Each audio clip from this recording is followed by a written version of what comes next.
Anthony, welcome. Well, thank you, Theo.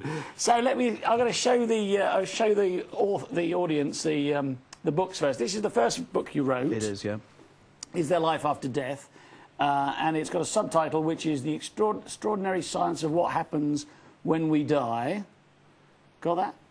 And then this second book, this is the newest book, is The Daemon, A Guide to Your Extraordinary Secret Self. Both fascinating books. I've read The Daemon. I've only read a bit of Is There Life After Death yet, because I've done it in the wrong order, of course. But absolutely fascinating read.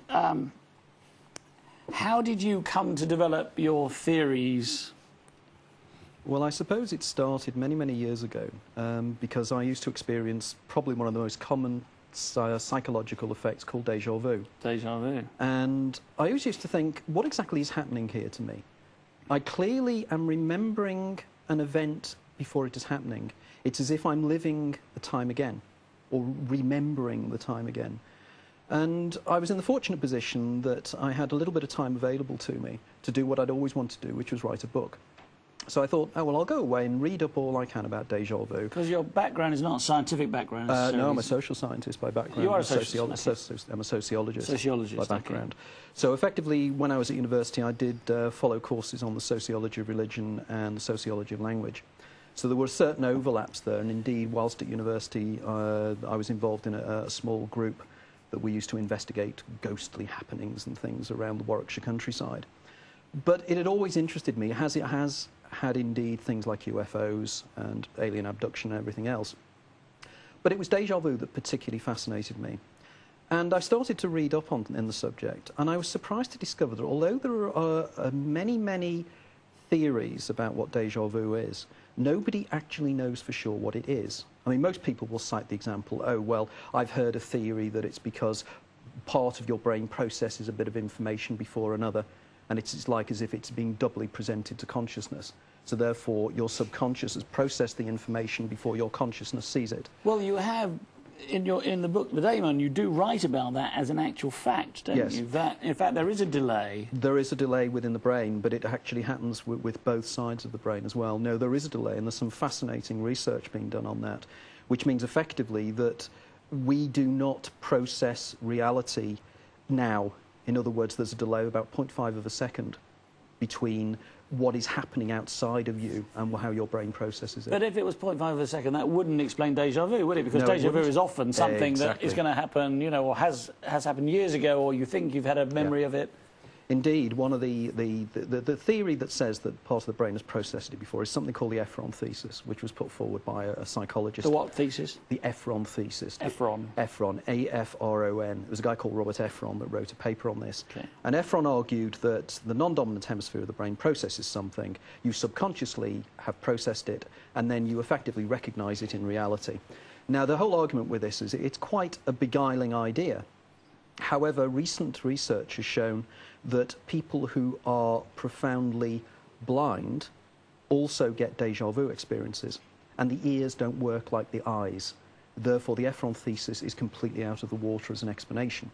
Are you saying that the ears are in time with your no, it's eye? You know, if your eyes are being delayed by half a second or something, then surely your ears everybody would be speaking out of sync, wouldn't they? Like in a bad movie.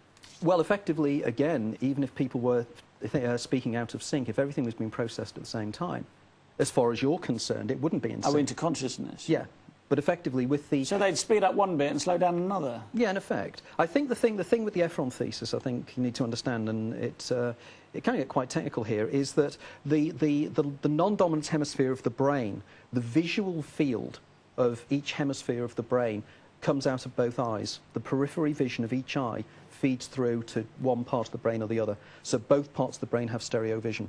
Otherwise, both sides of the brain would actually only have monocular vision. So it gives the sense of depth for both sides of the brain. What this means is that the right side of the brain, the non-dominant hemisphere, will get the signal in and process it first. Whereas with the ears, apparently the internal wiring within the brain as to how the signals come from the ears are not processed in the same way. So effectively, the Efron thesis doesn't seem to work. Now, I've actually, on researching this for a great deal, and indeed from responses I've had from people around the world that have deja vu experiences, that there are two forms of deja vu as well. There's the deja vu where there's just this vague recognition of a circumstance. You know, there's this kind of fleeting, ooh, somebody's walked over my grave. I feel I've sensed this before, but it's indefinable. Whereas there are people who, and we can come on to this later, who have migraine, people who have temporal lobe epilepsy, to an extent people who have bipolar. They have much profounder deja vu experiences. And you're talking about schizophrenia here, not bipolar as such. No, bipolar and schizophrenia. Okay. You know, quite different things, although sometimes there's relationships there, but quite different things. And what is happening here is that the individual feels that not only that they are reperceiving something, but they know what's going to happen next. And indeed, they could be argued as very short precognitive experiences. When you say short, you're talking, what, minutes? Well, this is interesting. An hour? It depends. There was one young guy who approached me, and he knows what's going to be happening to him for normally about a minute or so, in which case he's completely existing outside of time. And he told me the only way he deals with it when it's happening is that, and people are talking to him, he starts to hum in his head and he starts to repeat the words before people say things to him. Now, what is fascinating... That would be quite annoying, wouldn't it? Yes. Now, what is fascinating about this is that when people turn around and you say to somebody, and I've said this to this young guy and to various other people who have contacted me, I've said, well, if you know what's going to happen next, why don't you go, you're going to say this? But of course, their argument is, and this is quite profoundly important for when we get further into the theory, is that they've said to me, if I do that, I'll change the future. And if I change the future, the event I thought was going to take place wouldn't. Say, for instance, now, I'm having a deja vu, and I go to you, you've been on this show before. You're about to say, and of course you wouldn't say it, because I've taken, and one guy... This is why Phil Connors in Groundhog Day writes down what the cameraman's going to say when he's in the cafe. Yep, same kind of principle applies. Now, the thing is with deja vu as well, so we have these short-term precognitive experiences that people have where they have certain neurological conditions. And I use the term sensitively because I argue that people who have these neurological conditions, their powers of perception, their doors of perception, as Aldous Huxley called them, and indeed William Blake called them, are actually more open than ours. But going back to the whole theory of how, or the hypothesis and how it developed was, I then contacted a guy in Switzerland called Art Funkhauser. Great name, fantastic name. It is a great name, isn't it? He's an American psychotherapist who works in Bern. And he did his PhD in physics, so, you know, he's very much a scientist. But Art had written this wonderful paper called The Dream Theory of Deja Vu. And Art postulates that a deja vu, in fact, is a memory of a dream you have had sometime recently. And effectively what's happening, you start to live the dream, and suddenly you remember and think, I've lived this before. And the reason you do, because it's a dream. But then he's saying that the dreams are precognitive. And that means that's right. So what you've done is you've just put it onto some other part of it. Yeah. And that's exactly the process I took with the book, because I suddenly started to think, well, this isn't really answering anything. And as I did say to Art at the time, as a scientist, you're not explaining precognition. In fact, all you're doing is you're still not explaining how it is that somebody can see the future, because it's still precognition. And indeed, I'm at the National Theatre tomorrow night, on stage at 6 o'clock, and You're the special guest, aren't you? Talking to them, addressing the audience. I am before a performance of Time in the Conways. It's myself and Professor Jeff Forshaw of Manchester University, who's a particle physicist, and we're going to be discussing the time theories of a guy called J.W. Dunn. Okay. And J.W. Dunn wrote a wonderful book in the late 1920s called An Experiment with Time. And in that, he again comes up with the idea that all precognitions are actually memories of a dream, or in fact, all of our dreams are precognitive in one way or another. It's just they mix the elements. You know the way a dream is a mix match of other things that have happened to you during the day?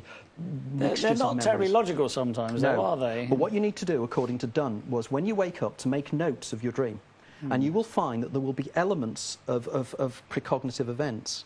But what was fascinating with Dunn was that he came to the conclusion that you don't physically see what you'll do for a dream. There's a classic example where he dreamt, I think it was in 1902, and he was down in Kimberley in South Africa, and he had a vivid dream whereby he dreamed that he was on a French-speaking Caribbean island.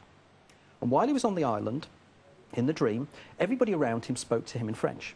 Mm-hmm. And the people came to him and said, it's been a terrible disaster. The main town on this island is being destroyed. It was Montserrat, wasn't it? No, Montserrat was recent. No, this was Montserrat was about 1988, 89, yeah. I think, something like that. But this was another French-speaking island. And the main town there they'd been told had been destroyed. He wakes up the next day with the idea that 3,000 people had been killed. And it really preoccupies his mind, you know, and he can't get this out of his mind. Anyway, 2 or 3 days later, the newspapers come down from London, and what he finds is he sees the headlines in the Daily Telegraph. And he reads the headline, and it said, massive explosion on the French island of Martinique, and the town of Saint-Pierre has been destroyed, and 3,000 people have been killed. This was interesting to him in the sense that it was a precognitive dream. However, there is a coda to the story, because many years later he talked about this particular thing to many people, and somebody pointed out to him, do you know that you're wrong about that? 30,000 people were killed that day. And he went back and he looked at the newspaper report which he'd kept, and he'd misread it. So effectively he argued that his precognition was not of the event, his precognition was of him reading about the event. And on my website, I have a picture of an album cover by an American rap band called Coup. And on that album cover, you can see quite clearly the Twin Towers. The explosions are in exactly the right position. Oh yes, I've heard about it. Yes, I think I've seen this. Yeah. And that came out, I think it was in the May. Now, effectively, when 9/11 took place, the guy who designed the album cover was called in by the authorities because they thought he must have known something. Guess what he said? He said, I had a dream. And he said, this image was so strong, I thought I'd put it on an album cover. Now, again, it wasn't him seeing 9/11. It was him seeing the images on the television. So clearly, a precognition is something far more complex than we first believe.